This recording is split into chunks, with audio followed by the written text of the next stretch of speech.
quick update. I did receive a phone call back from the person at Hobby Lobby, and they said that the person they talked to assured them that there has been no change in their formula.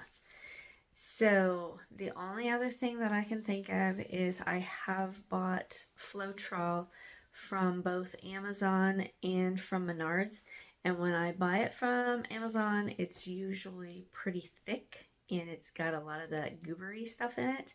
And when I buy it from Menards, it is pretty thin and doesn't have much stuff in it.